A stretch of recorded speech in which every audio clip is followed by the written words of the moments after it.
안녕하세요. 로고스 학원에서 사회문화 수업 맡고 있는 강사 최성주라고 합니다. 오늘 사회문화 설명해 드릴 건데 그 전에 간략하게 제 소개 먼저 드리고 갈게요. 저는 지금 현재 대성모임에게서 인강하고 있고 그 다음에 처음부터 수능 강의는 지속적으로 계속 지금까지 해오고 있습니다. 강대에서도 수업을 했었고 지금 현재도 재수 학생들을 대상으로 사회문화 수업을 진행을 하고 있어요. 그리고 이전에는 명동외고에서 교사로 재직한 적도 있습니다. 우선 오늘 설명회에서 말씀드릴 거 어떤 것들이 있는지 간략하게 목차 소개해드리면 사탐론이 정말 핫하죠. 핫 이슈인데 사탐론 현상에 대해서 말씀드리고 그 다음에 사회문화 과목의 특징 그리고 마지막으로 저의 사회문화 수업 커리큘럼에 대해서 설명해 드리도록 할 거예요. 우선 사탐론 정말 말이 많죠. 우리 대학교 이과대학들에서도 이제 사탐으로 너희를 받아주겠다라고 한 이유로 이 사탐론 현상이 굉장히 핫 이슈가 됐는데 이 사탐론으로 인해서 정말로 학생들이 과탐에서 사탐으로 바꿔서 시험을 볼까라는 게 사실은 조금 궁금해 했었거든요. 모든 강사들이나 선생님들이. 그런데 이게 한 해를 돌려보니까 결과가 나왔죠. 실제로 보니 6월 모의고사 응시자를 통해서 전년 대비 사탐 중에서도 제가 오늘 소개하는 과목인 사회문화 응시자 수가 상당히 많이 증가했습니다. 6월 모의고사 때는 22.7% 증가했다가 9월 그리고 수능으로 갈수록 사탐론을 해온 학생들의 숫자가 확 대폭 늘어나는 것을 확인할 수 있었어요. 그래서 정말 이게 실제로 우리 아이들이 많이 전략으로 채택하고 있는 방식이구나라는 게 증명이 됐고요. 사탐론으로 그럼 내가 원하는 대학을 갈 수 있는지 그리고 나한테 사탐론이 유용할지 그걸 우리 학생들은 판별을 해봐야겠죠. 우선 사탐으로 지원 가능한 대학을 보면 의대, 지대, 한의대, 약대, 수의대 등 이런 메디컬 계열들은 당연히 사탐론을 할 수가 없겠죠. 그런 친구들은 아무래도 극상위권에 있는 친구들이다 보니 열심히 과학 공부를 해주셔야 되고 다만 조금 주목할 부분은 바로 한의대입니다. 한의대 같은 경우에는 사탐이나 과탐이나 똑같이 사탐으로 시험을 쳐도 아무런 불이익이 없게끔 해가지고 우리 학생들을 받아주고 있어요. 그래서 한의대를 갈 목표를 세우고 있는 친구들은 사탐을 통해서 시험을 봐도 상당히 좋은 전략이 될 수 있겠다라는 거 말씀을 드리고 싶고요. 그 다음에 탐구 점수 반영 방식이에요. 보시면 대학들마다 사회탐구 점수를 어떤 방식으로 반영하는지 조금씩 각각 저마다 다른데 총 4가지 유형이 있습니다. 무보정 표준점수, 보정된 표준점수, 무보정 100분위, 보정된 100분위 이런 방식으로 학교마다 나름대로 기준을 세워서 사탐 점수를 반영하고 있는데 사실 이거 일일이 다 이해하고 넘어가려면 너무너무 복잡하잖아요. 대략적으로 어떤 의미를 갖는지만 간략하게 직관적으로 말씀을 드리자면 우선 무보정 표준점수라는 건 그 시험의 난이도가 반영되어서 나오는 점수다라고 생각을 하시면 돼요. 자, 예를 들면 사회탐구 과목으로 기준을 잡고 한번 설명을 해볼게요. 자, 사회문화라는 과목이 있고 경제라는 과목이 있습니다. 그러면 사회문화 만점 받은 친구랑 경제 만점을 받은 친구가 있어요. 근데 사실은 사회문화랑 경제랑 시험 자체, 과목 자체의 난이도가 다르잖아요. 그러면은 과목 자체, 시험 자체의 난이도가 다른데 이 만점 2명의 친구들을 똑같이 대우해서는 되겠냐? 그거는 이제 조금 더 어려운 난이도의 시험을 보는 친구가 억울할 수 있겠죠. 그래서 그런 과목마다의 난이도를 반영해서 산출하는 점수가 바로 표준 점수의 개념이 되겠습니다. 근데 이거를 보정해서 쓰는 보정된 표준 점수라는 것도 있는데 이것도 너무 복잡하니까 그냥 어머니들이 알아듣기 쉽게 결과만 말씀을 드리자면 보정된 표준 점수는 결국에 내가 받은 그냥 한 과목에서의 원점수랑 원점수와 유사한 점수로 받아지게 됩니다. 그리고 무보정 100분위라는 게 있는데 100분위는 뭐 다 알고 계실 거예요. 같이 시험을 본 친구들 중에서 나의 등수를 알려주는 점수가 바로 무보정 100분위가 되겠습니다. 그러니까 결국에는 이 100분위 점수는 나랑 같은 과목을 시험 본 다른 학생들의 수준이 어떤지에 따라 내 등수가 조금 앞에 있을 수도 있고 뒤에 있을 수도 있게 되겠죠. 그래서 나랑 같은 시험을 본 다른 학생들의 수준이 조금 반영되는 점수다라는 거 알고 가셔야 되겠고요. 마지막으로 보정된 백분위라는 게 있어요. 자, 이거는 뭐냐? 우리 아이들이 두 가지 탐구 과목을 시험을 보게 되잖아요. 그 두 과목을 통합해가지고 산출하게 되는 게 바로 보정 백분위 점수가 되겠습니다. 근데 여기서 알고 가셔야 될 건 하나는 뭐냐 하면 두 개의 탐구 과목을 봤는데 95, 95 받은 친구가 있고 하나는 100, 하나는 90 이렇게 받은 친구가 있어요. 그러면 이걸 해석을 해보자면 이 친구는 한 과목만 특출나게 잘하고 다른 과목은 조금 낮은 점수를 받는 그런 학생이 될 거고요. 이거는 막 엄청 막 완벽하게 100점까지는 안 받았지만 그래도 두 과목 다 괜찮은 점수, 좋은 실력을 가지고 있는 친구가 되게 있습니다. 그런데 이 보정 백분위 점수에 따르면 두 개를 두루두루 어느 정도 잘하는 친구보다 하나만 완벽하게 맞은 친구의 점수가 조금 더 높게 산출되게 돼요. 그래서 그거는 조금 알고 가셔야 되겠습니다. 그러니까 뭐예요? 사탐, 과탐 이렇게 시험 보면 더 좋다라는 소리가 되겠죠. 자, 가서 이제 사탐론 반영 방식 기준에 따라 반영 방식에 따른 유불리를 한번 따져볼 건데, 자, 우선 무보정 표준 점수, 다시 말하면 시험의 난이도가 반영되어서 나오는 이 점수에 따르면 사탐론이 그렇게 유리한가? 유불리를 따지기가 약간 애매합니다. 왜냐하면 우리 시험에 내가 난이도가 낮은 시험에서 되게 점수를 잘 받았어요.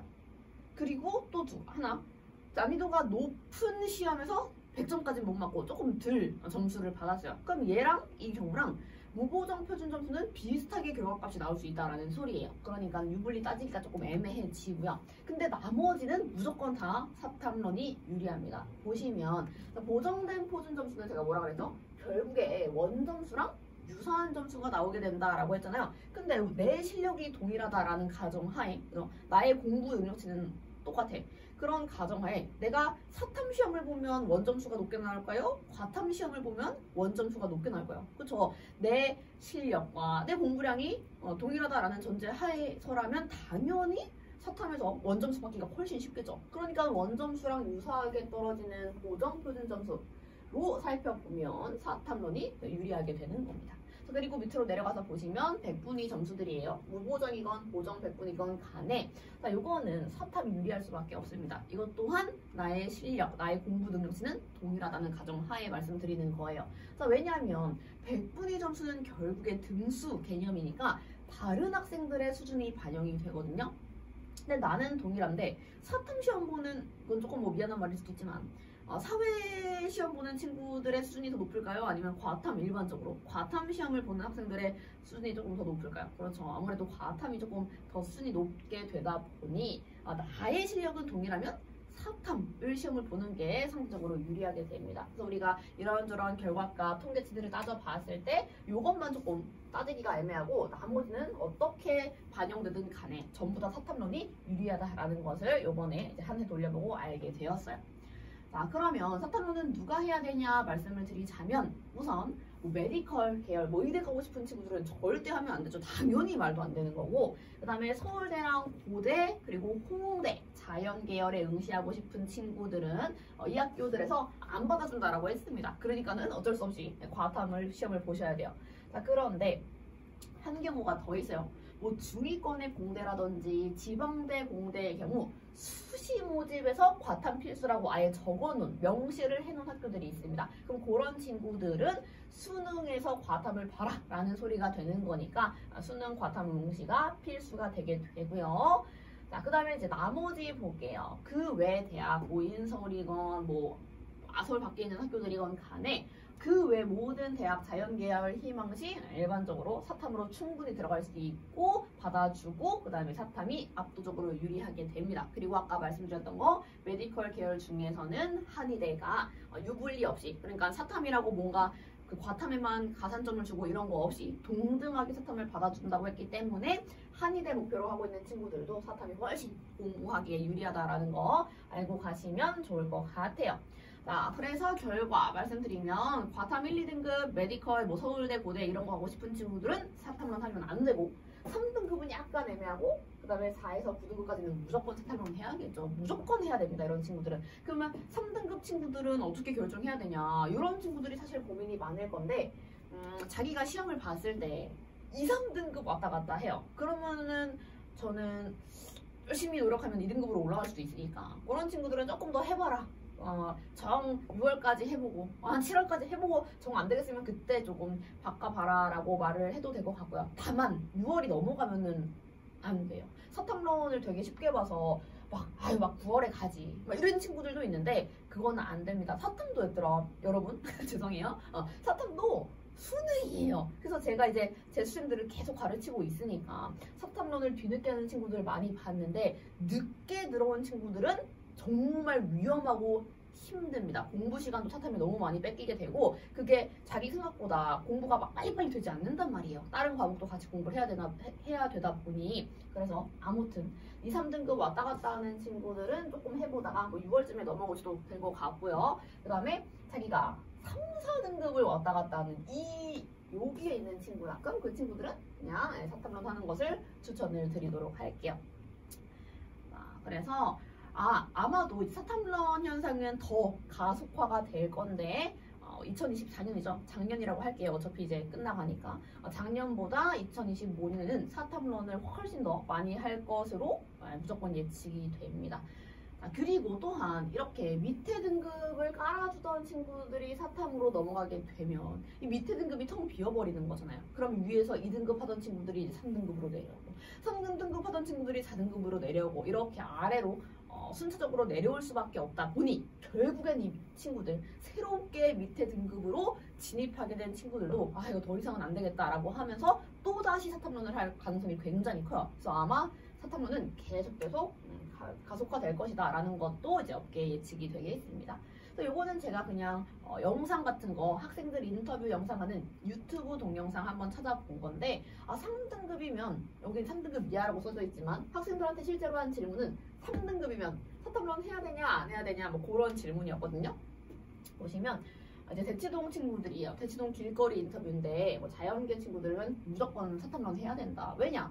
뭐 그런 등급이라면 과탐이 전혀 메리트 있을 게 없다라고 생각을 한다라고 말을 하고 있고요. 또 어떤 친구들도 동그라미죠. 사탐론 해야 된다. 왜냐하면 과탐 등급이 3등급에서 그 아래로 왔다 갔다 하는 사람이라면 분명히 국영수 등급도 그렇게 탑은 아닐 것이다. 그러니까 차라리 과탐에 쏟을 시간에 국영수 시간을 좀 더 확보해서 조금 더 자기 대학을 가는 문을 넓히는 게 좋을 것 같다라고 말을 하고 있고요. 여기 다른 이번에 남학생들인데 얘네도 사탐론 해라 라는 입장이에요. 왜냐하면 과학 쪽은 이해에 가까운 학문이기 때문에 시간 박치기로 해서 자기가 깰 거면 사탐으로 가는 게 맞다라고 생각을 한다라고 하고요. 이 친구만 이제 X 사탐론 하면 안 된다라는 입장이었는데 이 친구는 이유를 보면 지금까지 사탐론 해야 된다라고 말하는 그 친구들 같은 경우에는 뭔가 논리적인 이유가 있었잖아요. 근데 이제 저는 뭐예요?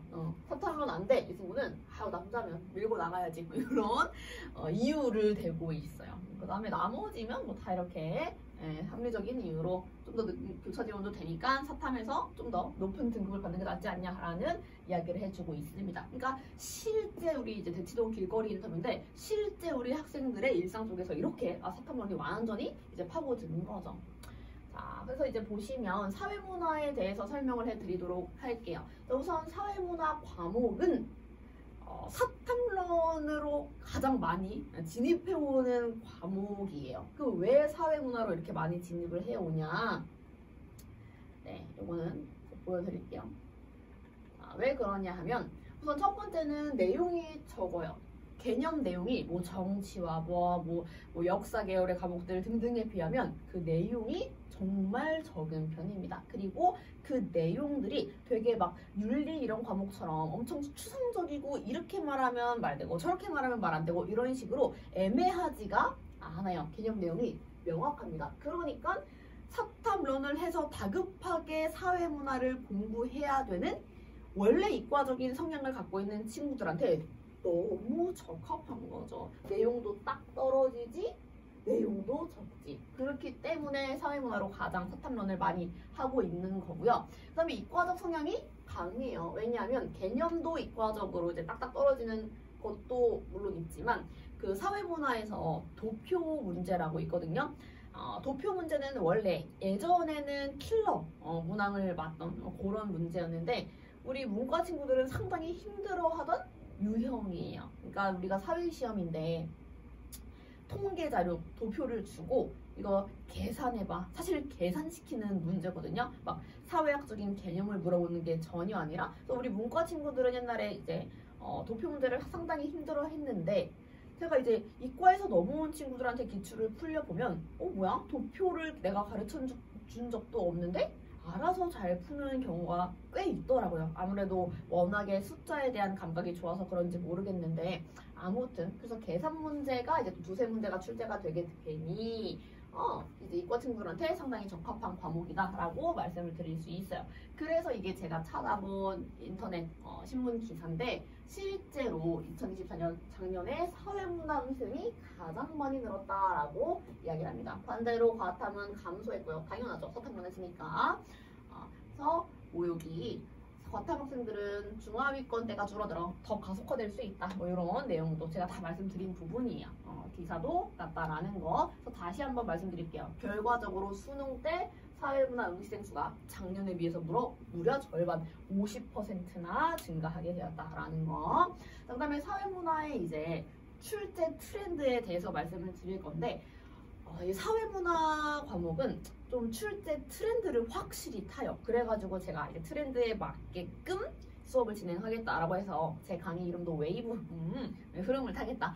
웨이브 사회문화라고 지어놓은 건데 요즘의 트렌드는 어떻냐? 자, 우선 사회문화를 만만하게 생각을 하겠지만 1등급은 컷은 항상 45에서 46 정도 됩니다. 올해도 마찬가지고요. 그러니까 막 50점이 나오지는 않는다라는 소리예요. 그만큼 우리 친구들의 생각보다 정말 대단히 엄청 쉬운 과목은 아니고 나름대로 1등급을 받기에는 주의할 부분이 확실히 있는 킬러 부분이 확실히 있는 까다롭기도 한 약간은 까다로운 그런 과목이다라고 말씀을 드리고 싶어요. 그러니까 이제 아무래도 혼자 공부하기에는 조금 어려운 부분이 있겠죠.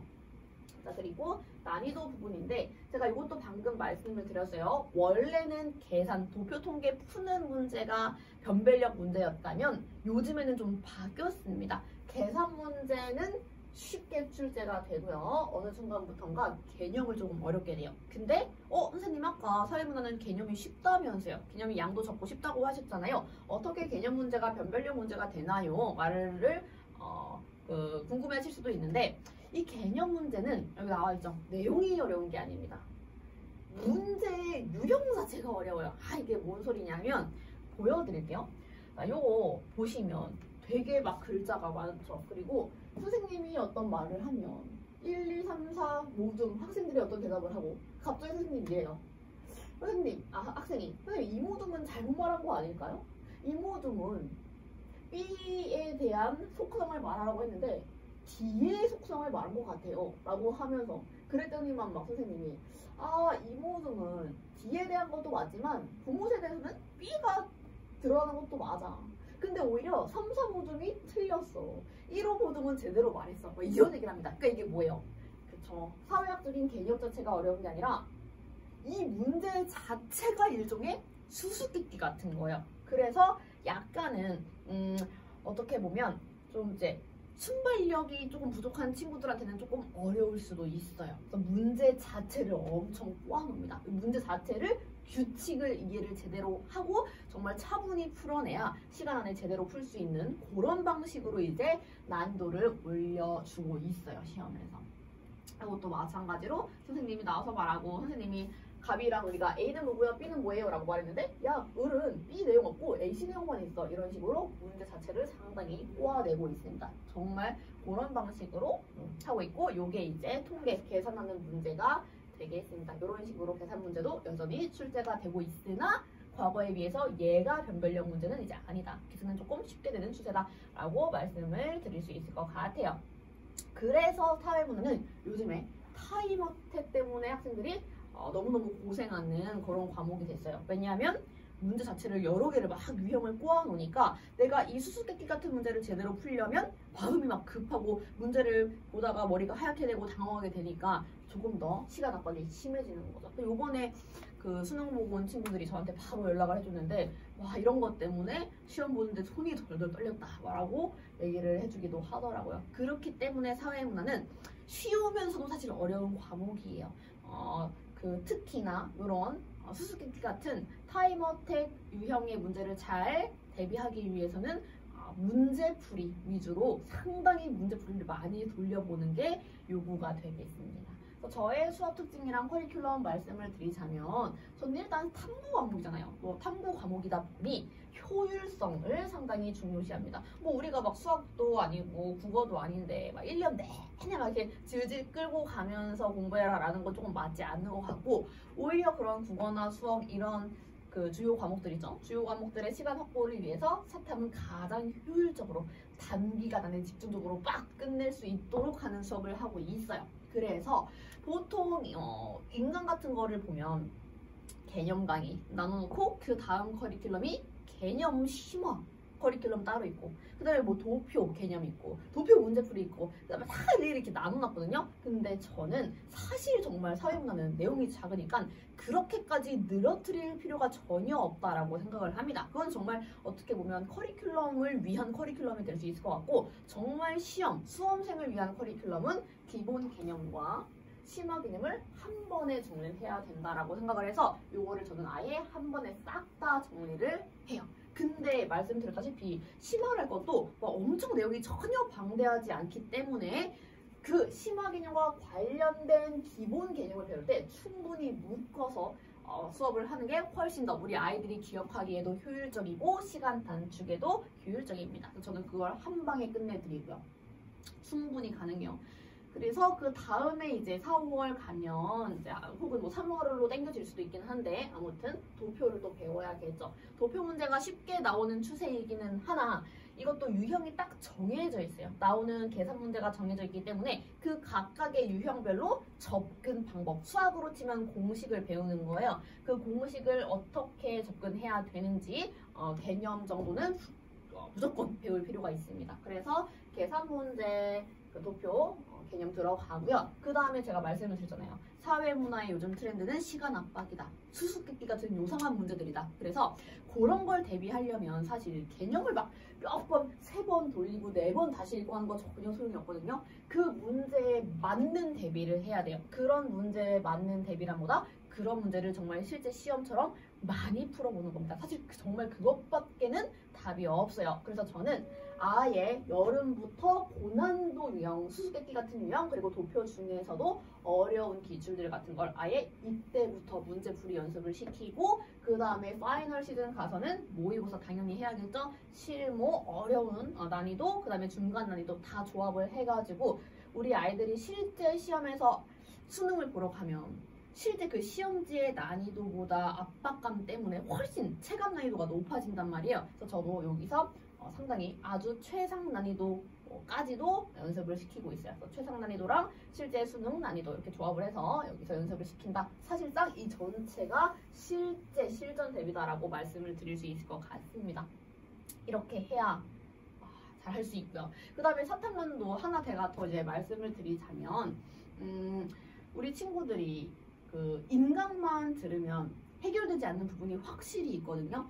그 사회문화도 제가 정말 많은 학생들을 가르쳐 봤는데 인강에서는 뭔가 아직도 애매하게 남아있는 부분이 확실히 있어요. 그러면 아이들이 이제 인강만 들으면 되게 수동적인 공부를 하는 거다 보니 선생님 설명만 듣고 선생님이 개념을 쭉 설명을 해주시면 아 그렇구나 하고 자기가 어떤 포인트를 모르고 있는지 어떤 애매한 부분을 놓치고 있는지 자체를 인식을 못해요. 그럼 그런 상태로 내가 뭘 제대로 모르고 있는지도 모르고 문제를 풀면 자꾸 틀리는데 이거 왜 틀리지? 이거 내가 분명히 배운 것 같은데 이거 그 개념만으로는 제대로 풀리지가 않네? 라는 부분이 반드시 생겨요. 그럼 그걸 이제 저한테 많이 질문을 해요. 저는 아무래도 이제 현강을 진행하다 보니 현강으로는 그런 걸 제가 먼저 나서서 애들한테 해결을 해줄 수가 있거든요. 얘들아 너네 이 부분 이거 맞는 것 같아 틀린 것 같아? 라고 애들이 애매모호해서 나중에 가서 막 헷갈려하는 부분을 아예 먼저 던져서 그냥 가르치고 넘어갑니다. 그러니까 나중에 가서 애매한 것 때문에 고생할 일이 전혀 없어요. 그런 거 쓸데없는 반복 공부 나중에 힘들어하는 거 방지할 수 있다. 이게 현강이 아무래도 메리트가 되겠죠. 그리고 이건 방금 말씀드린 실전 감각을 상당히 중요시해서 문제풀이를 처음부터 아예 많이 시킨다라는 거, 그게 제 수업의 특징이 되겠고요. 그 다음에 관리 프로그램은 한번 읽어보시면 좋을 것 같고, 이제 제가 조금 당부의 말씀을 드리고 싶은 거는 사탐론을 고려하고 있는 친구들이 상당히 많을 텐데 꼭 이것만 좀 기억해 주셨으면 좋겠어요. 6월 이후로 넘어오는 건 조금 너무 불안하고 아무래도 조금 실패의 가능성도 높아지고 하다 보니 지금 고민되고 있는 친구라면 한번 겨울방학 동안 사탐을 쭉 들어보고 아 이거 내가 할만하다, 이거 나랑 생각보다 사탐도 괜찮네, 이렇게 한번 쭉 돌려본 다음에 지금 판단을 하셔도 될 것 같고, 그 다음에 아 난 그래도 과탐을 일단 더 해보고 정말 나중에 정 안 되면 그때 사탐론 할래, 이런 친구들은 그 고민의 시기를 반드시 6월쯤까지는 맞춰주시길 바랍니다. 그 이후로 넘어오면 정말 많이 고생을 하더라고요. 아셨죠? 그래서 이제 마지막으로 관리 프로그램을 말씀드리면, 자 저는 수업을 하면 그 당일날 복습 테스트가 아니에요. 그 당일날 내가 배운 내용을 제대로 이해하고 있는지 이해도 확인 테스트를 당일날 하고, 그 다음에 그건 전부 다 저 조교쌤, 전문 조교쌤도 있는데 조교쌤이랑 쟤랑 같이 해서 클리닉처럼 오답과 질문을 완벽히 끝낸 다음에 귀가 조치를 시키고요. 그 다음에 그 다음 주에 이제 우리 학생이 수업 들으러 또 오겠죠? 그러면 수업 시작하기 전에 이번에는 정말 일주일 동안 공부를 제대로 복습해 왔는지 그 복습을 확인하는 테스트를 또 간단하게 10문제 정도 봅니다. 그럼 이것도 틀린 게 있으면 수업 시간에 학생들이 공통적으로 같이 틀렸을 법한 포인트들, 애들이 잘 모르고 애매해하는 그런 포인트들은 같이 해설을 하고요. 나머지 뭐 각자 틀린 부분은 마찬가지로 수업 말미에 클리닉을 시키고 오답 및 질문을 한 다음에 기가 조치를 시키게 됩니다. 그래서 뭐 오픈 카톡을 통한 상시 질답 저뿐만 아니라 줄글지능에까지 가능하니까 바로 실시간으로 답변을 받을 수 있고요. 그 다음에 문제서뿐만 아니라 우리 요즘 핫한 심리형 수수께끼 같은 문제 있죠? 그런 것도 충분히 위클리 자료로 제공을 해주고 있어요. 그래서 개념서, 문제서, 그 다음에 따로 위클리 과제까지 있다. 문제는 충분히 제공된다라는 거 말씀을 드리고 싶습니다. 그리고 물론 부모님들께 학생 개별 잘 따라오고 있는지, 시험은 몇 점 받았는지, 과제는 제대로 해오고 있는지 이런 피드백 문자도 당연히 발송을 드리고, 그 다음에 뭐 결석을 했다면 당연히 수업 영상이 제공이 되겠죠. 뭐 그런 것 부분은 잘 알고 있을 거라고 생각이 듭니다. 자, 그러면 여기까지 사회문화 설명회였고요. 들어와 주셔서 감사합니다.